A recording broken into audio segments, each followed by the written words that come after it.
I'm Sabbir Liakat at Teledyne Princeton Instruments, and today we're going to walk through another Python automation example with Lightfield. And today's going to be interesting because we're going to be doing some GPU processing of an image stream coming in through the Lightfield automation pipeline. And the reason the GPU processing is interesting is that it can help out a lot with certain types of image processing, and the GPU lends itself well because the way the GPU is structured. It's arranged in a grid of blocks, and these blocks will run many threads, in parallel. So whereas a CPU will run, execute, and it could run a few threads, but it'll execute one by one. And the GPU is going to have all these threads running in parallel, and the grid structure that has these blocks that lends itself well to things like matrices, right? Because matrices are grids, right? So you do things like matrix multiplication, and that lends itself really well to a GPU. So GPUs are a mainstay in the image processing domain, right? And so it makes sense that someone might want to process an image that they get out of Teledyne Princeton Instruments camera, on a GPU for their application. So, the Python language, because there are a couple of libraries that some really some really smart and hardworking people have done a great job of developing. It makes it really easy to connect to the GPU. I'm using the Nvidia CUDA library here, so you can see these are the regular system imports. I am using SciPy for the FFT calculation. So I guess I'm going to take a step ahead here and say that we're going to be doing an FFT. But here I'm using this CuPy library to connect to the GPU. So it lets things like the CuPy library makes things like host to device, device to host, that type of stuff, very straightforward. You can write your own GPU kernels. You don't have to. There's another library, Numba, that I've used when getting my hands dirty with the GPU processing, where you do write your kernels. So I've played around with that as well. But what we're going to be doing today is we're going to be taking a image stream from Lightfield, and we're going to be processing an FFT, a fast Fourier transform, on the live data.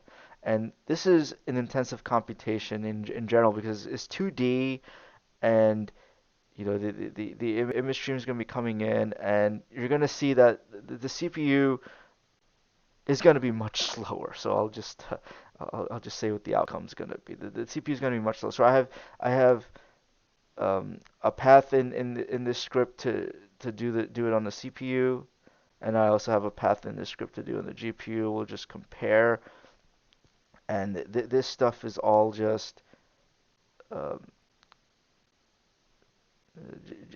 just getting the FFT to run on the GPU. So let me go to the main function, and we'll just start from there and what this script is actually doing. So here I have my bool on whether I'm GPU processing or not.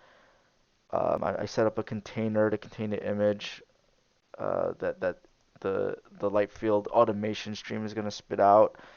I start a thread to just initialize the GPU, get it going. Then I built a class that will contain this called auto class right here. It's going to contain an object for the Lightfield automation. And so you can see these now I'm self-containing these automation variables like experiment. So when I have experiment, it's contained in this object. So I have a bunch of methods here in this Lightfield automation object. For example, I'm gonna create a new. Oops, I just not what I wanted to do. For example, I have a new instance where I'm gonna create.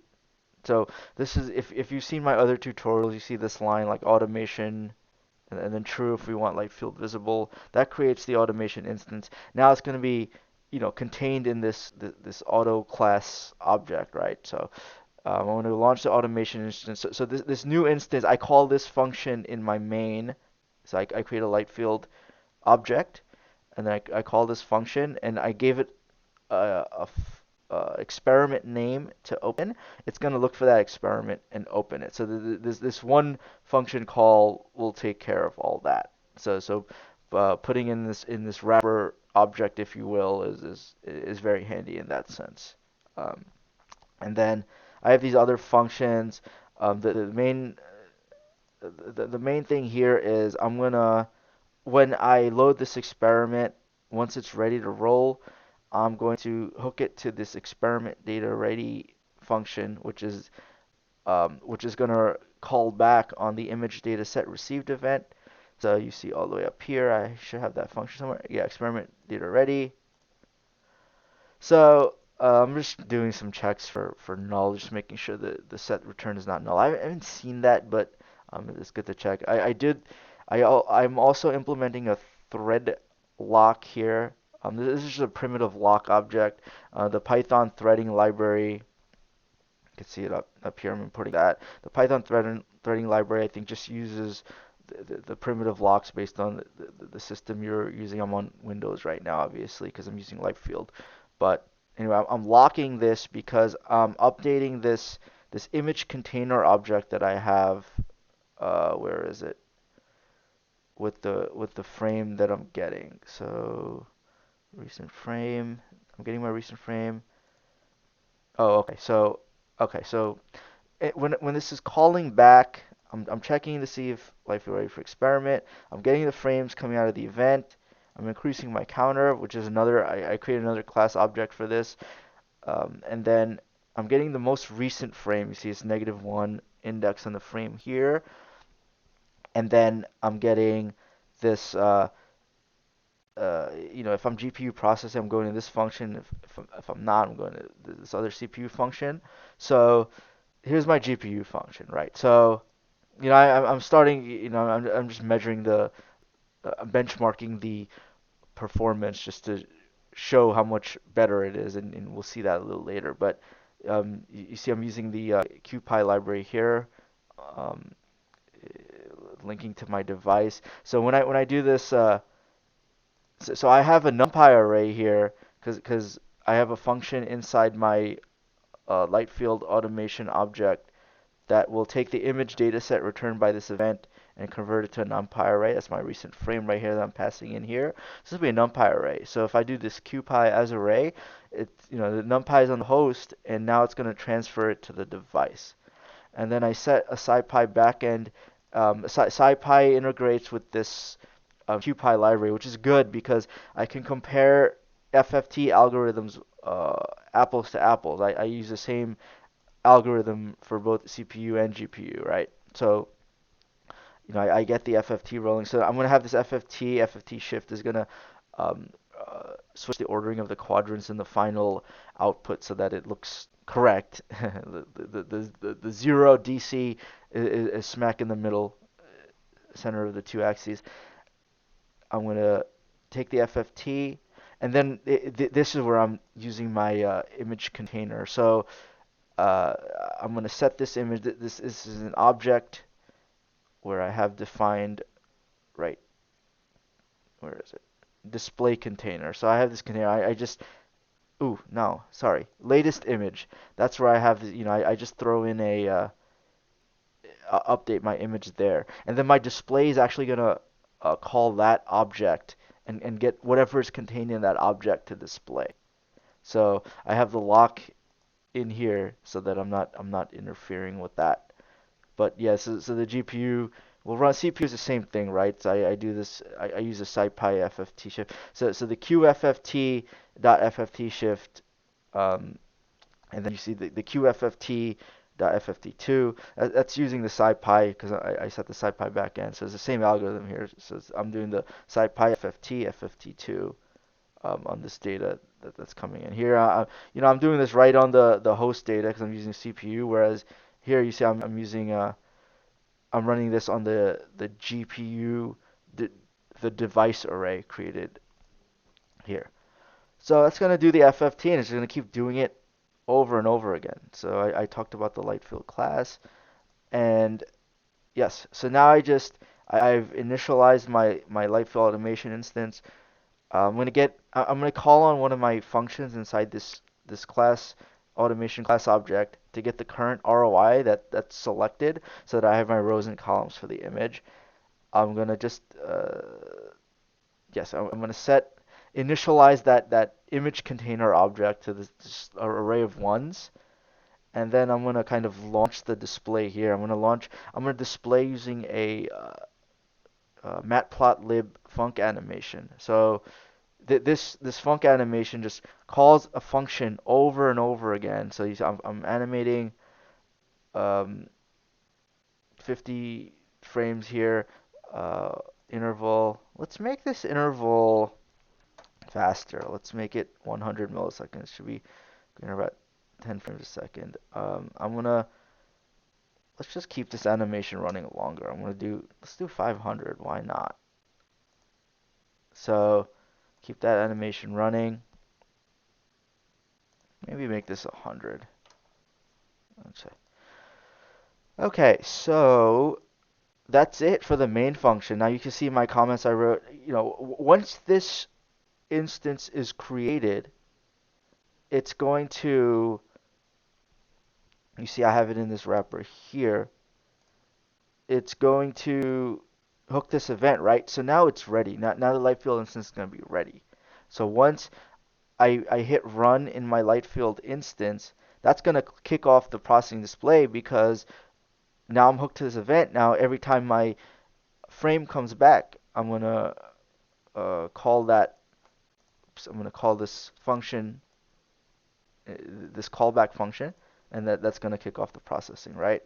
So first, before I kick off Lightfield, let me just show you what's actually what actually I'm looking at. So here's the experiment I'm going to run. I have a 2048 by 2048. So this is a large image size. It's going to come in relatively fast, right? Five frames. I have this set up for 5 frames a second.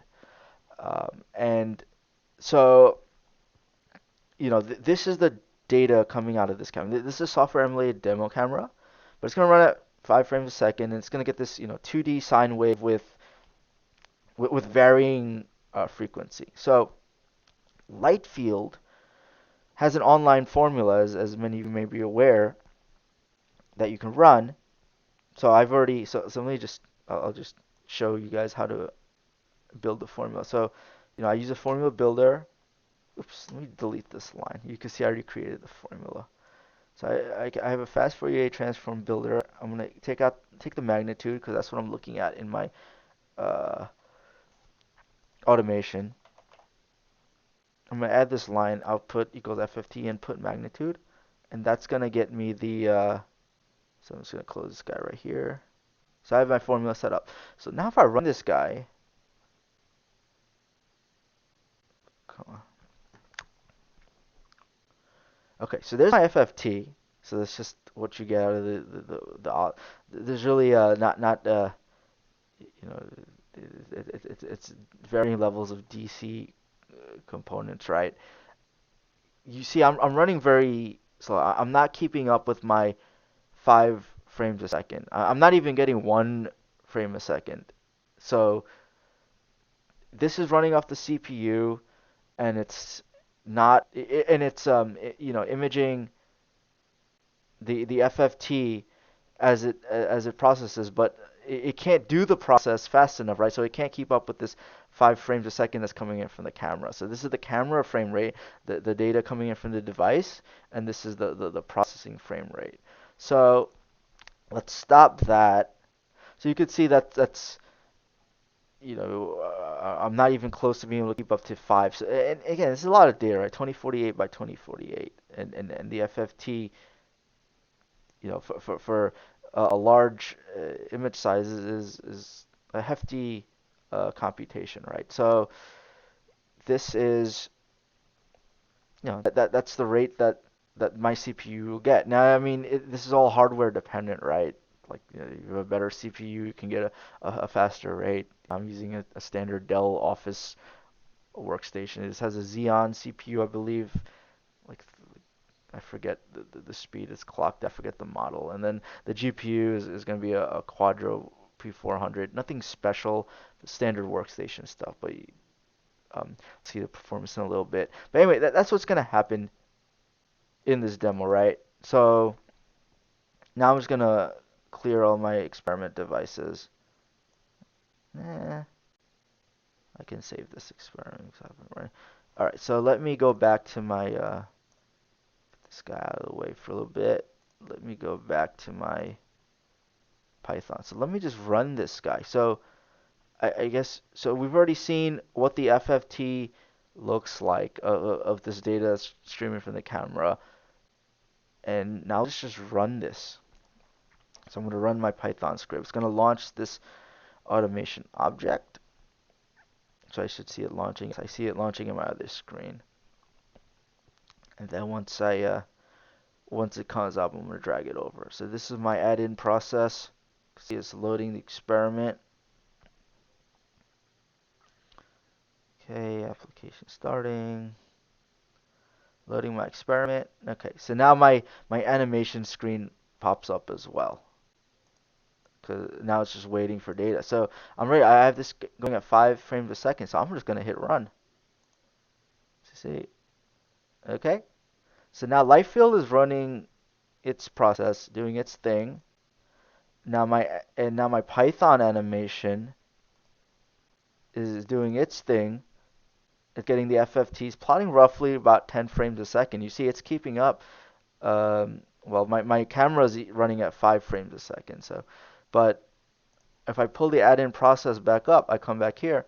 You could see I'm almost keeping up, right? I'm getting now, whereas I was getting less than 1 frame a second before, now I'm getting over 4 frames a second. And you could see in my console, and this is using the GPU, so I'm in my console, you could see oops, this thing is snapping back. You can see the times the GPU is taking, right? So it's not bad, right? And plus, I have the added overhead of applying this animation. So it looks like I got my 500 frames in the animation, right? So and this is the last frame in the animation. And then I also have a function in my. Let me try to drag this guy back. I also have a function here. So I leave this thing running. And then I also have a function here, show image. Where's my mouse? I just use that to, just statically display an image that came out. So I get I'll get another window over here. Oops, I did the wrong thing. Instead of hitting F9, I hit F5. So I'm going to stop my acquisition. I probably did a bad thing here. So it says I can't find the experiment. So I'm going to cancel load experiment. Okay, let me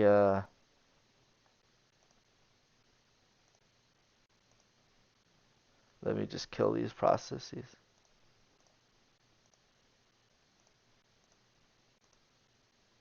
Okay.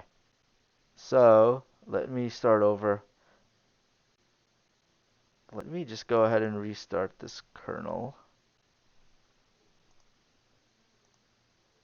That way I could come fresh.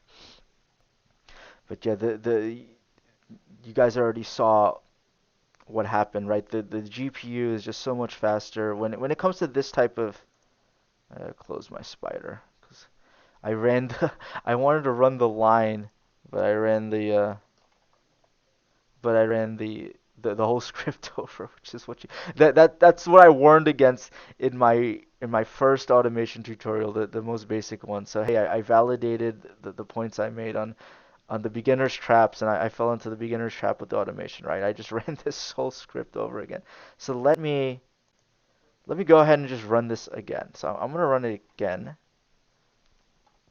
Okay. So it's gonna do my 100 frame animation at roughly Yeah, and I could even leave that animate number interval at 200 because I'm only getting 5 frames a second. I'm getting like 4 on this GPU, and actually when I at home I have a Ryzen 3950 and a RTX 3080, and I can keep up with almost 10 frames a second on the same like so if I run the camera a little faster, I can keep up with almost 10 frames a second. Whereas on this work GPU, I can keep up about 4 to 5 frames a second. So it'll ramp up. And so here's my FFT that's going on. So that's live streaming, and then I'm live streaming my data. So everything you can see now it's getting to about 4. It's keeping up at about 4 frames a second. So not too shabby. And then now I'm gonna try what I was trying before, and try to just so I got my 100 frames. Well, let's let my animation stop. I'm gonna get my 100 frames. Looks like it's stopped now. I don't see it updating anymore. And then now I'm just gonna run this line right here. Show image. And that's gonna get me another view. Here's my single FFT. So if I just keep running, I'm gonna go to the console and just keep running that line over. So I ran it again. Now I get another single FFT. So I don't have a great way of keeping this on the screen while I just run that over and over again. But yeah, so my animation. So now I this every time this callback is running, it's just updating that image container object, and I'm just accessing whatever was the last thing placed in that object to show. So the GPU processing worked really nicely. So you can see it's still going. I'm gonna drag my window over here. You can see I'm under, the processing itself is usually here under 100 milliseconds. And again, 2K by 2K on the 3080 at home, I get almost like 20 to 30 milliseconds. So I get to keep up with the Lightfield 10 frame per second processing. So the last thing I'm gonna do now is I've shown the GPU process um, that it works out well. You can see now here now I was just over 4.